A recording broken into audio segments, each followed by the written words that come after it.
दिल को तुमसे प्यार हुआ की कहानी में आज एक दिलचस्प मोड़ आया है। दीपिका, जो चिराग से सच निकलवाना चाहती थी, आज मजबूरी में झूठ बोलने को मजबूर हो जाती है।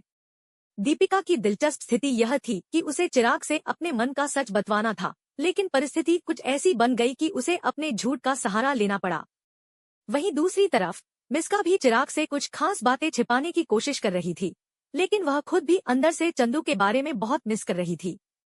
वह दौड़ते हुए घर से बाहर आती है और कहती है कि वह चंदू को बहुत मिस कर रही है और शायद उसने लंच भी कर लिया होगा, खाना बहुत टेस्टी होगा। लेकिन उसे यह सब बातें चिराग को बताने का बिल्कुल भी मन नहीं था, क्योंकि उसे डर था कि चिराग को एटीट्यूड आ जाएगा।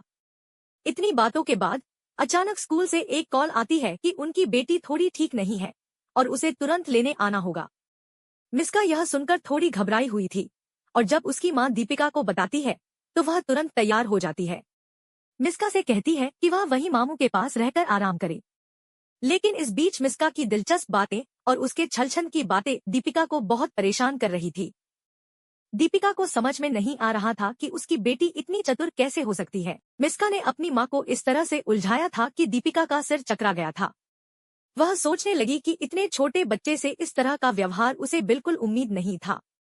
मिस्का की बातें सुनकर दीपिका को गुस्सा आ जाता है और वह चिराग को भी कड़ी बातें सुनाने लगती है। उसे लगता था कि चिराग को अब यह समझना चाहिए कि दीपिका का मकसद सिर्फ अपने परिवार को बचाना था और उसकी सारी कोशिशें सिर्फ यह सुनिश्चित करने के लिए थी कि उसकी बेटी को किसी भी हालत में किसी की मंशा से धोखा न हो। मिस्का की बातें और हरकतें दीपिका के लिए एक बड़ा झटका थीं। तभी दीपिका को एक डॉक्टर का कॉल आता है और डॉक्टर यह बताता है कि उनकी बेटी की तबीयत अब थोड़ा ठीक हो रही है और वह घर जा सकती है। इस समय दीपिका को यह भी समझ में आता है कि अब उसे सच सामने लाने का वक्त आ गया है, क्योंकि अब वह किसी और को अपनी बेटी के साथ होने का झूठा अधिकार नहीं दे सकती थी। साथ ही साथ दीपिका के सामने एक और चुनौती आ जाती है। मिस्का ने अपनी चाल चल दी थी। वह दीपिका से साफ साफ कह देती है कि वह उसे सब कुछ बताए, क्योंकि अब वह जान चुकी है कि दीपिका की सारी सच्चाई सबके सामने आने वाली है। मिस्का दीपिका से कहती है, तुम्हारी बेटी कहाँ है, यह मुझे बताओ। तुम क्या समझती हो, मैं नहीं जान सकती कि तुमने अपनी बेटी को कहाँ भेजा है। दीपिका यह सुनकर एकदम चुप हो जाती है। वह समझती है कि अब उसे अपनी बेटी को लेकर पूरी सच्चाई बतानी ही पड़ेगी। दीपिका के सामने कोई और रास्ता नहीं था। उसे यह समझ में आ गया था कि अब उसे खुद ही सब कुछ बताना होगा।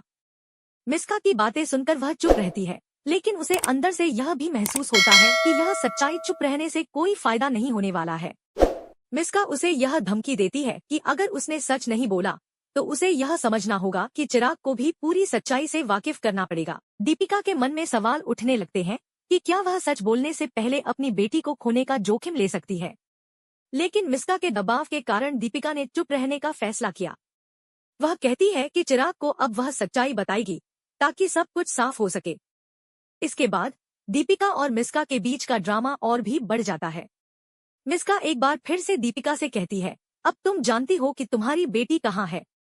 अब तुम्हें सब कुछ बता देना होगा, क्योंकि अगर तुम ऐसा नहीं करोगी तो तुम और तुम्हारी बेटी दोनों ही मुश्किल में पड़ सकते हो। तुम चुप मत रहो, यह सच है और तुम्हें इसे सबके सामने लाना ही पड़ेगा। मिस्का की बातों से दीपिका परेशान हो जाती है, लेकिन उसे यह भी समझ में आता है कि अब वह चुप नहीं रह सकती।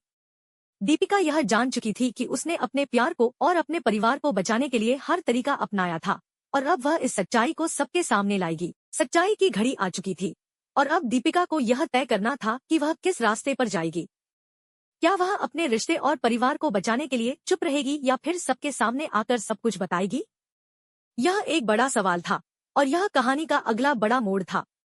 दीपिका और मिस्का की जद्दोजहद अब और भी गहरी हो चुकी थी।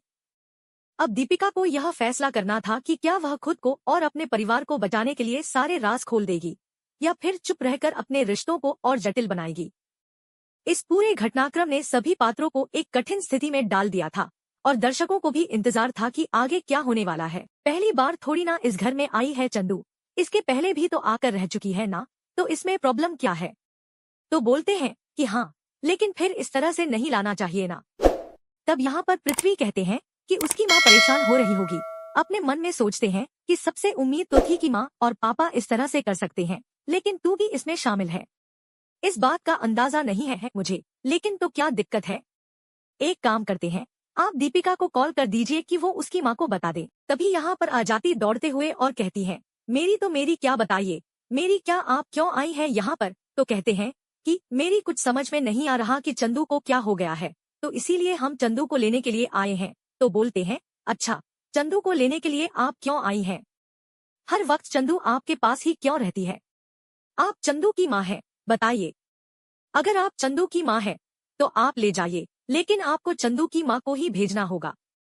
तब यहाँ पर ये पापा से अपनी बात करती है कि वो क्या है ना कि चंदू की माँ की तबीयत थोड़ी ठीक नहीं है, तो उन्होंने मुझे भेज दिया चंदू को लेने के लिए, और वो घर पर भी नहीं थी। तो बोलते हैं, अच्छा, हाँ हाँ, तो सही किया ना उन्होंने कि अच्छा वो बस यहाँ पर सारी बातें झूठ बोले, सारे के सारे झूठ बोल रहे हैं ताकि पता न चले सच क्या है। लेकिन पहले से ही चिराग को सच पता है और चिराग चाहते हैं कि अपने मुंह से यह बात बोले। तब उन्हें खांसी आने लगती है और बोलते हैं कि उसे खांसी आ रही है। नींद में ही ये उठ जाती हैं और उसके बाद ये पहुंच जाते हैं।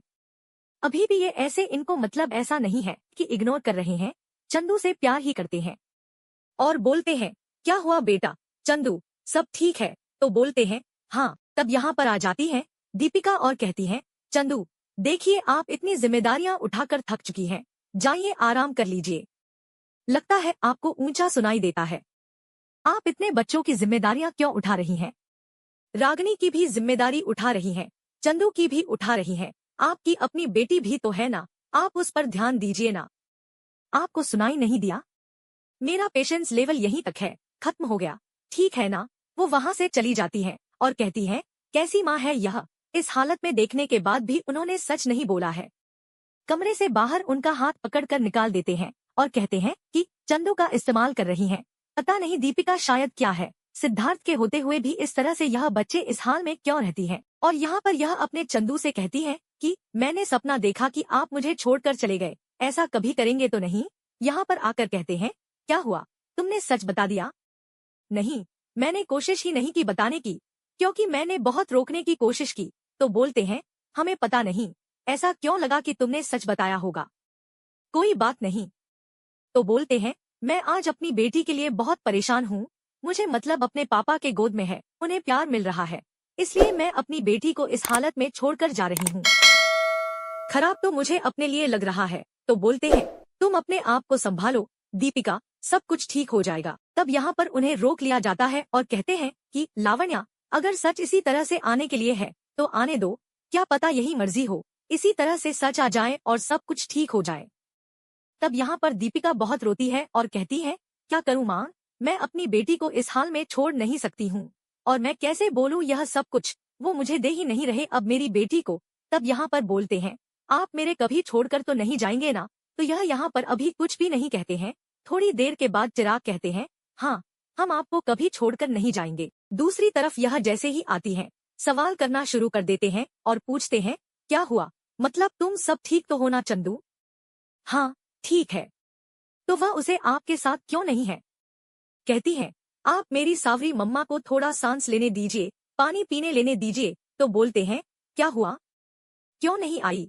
वह तो कहते हैं, अब यह बड़ों का गेम है बेटा, उलझ चुका है सब कुछ। तो कहते हैं, हाँ तो फिर क्या करना पड़ेगा? वही कि चंदू, पता नहीं, अगर मैंने सच बता दिया ना कि वह मेरी बेटी है, तो आपके पापा मेरे पास आने नहीं देंगे। तो चलो, मेरा भी दिमाग नहीं कर रहा, कुछ भी मैं सोचती हूँ। चलो ठीक है, मैं बताती हूँ कि क्या करना है। इसके बाद वो जो है ना अपने पापा को कॉल करती है और कहती है, देखिए डडू, आज आप ना मेरे से मिलने नहीं आए हैं, और दूसरी बात, मुझे चंदू की बहुत याद आ रही है, आप आइएगा ना तो चंदू को लेकर आइएगा। तो बोलते हैं, ठीक है, हम लेकर आएंगे, जिसकी वजह से यहाँ पर चंदू भी आ जाएगी और उन्हें गले से लगा लेते हैं। आज की स्टोरी खत्म होती है।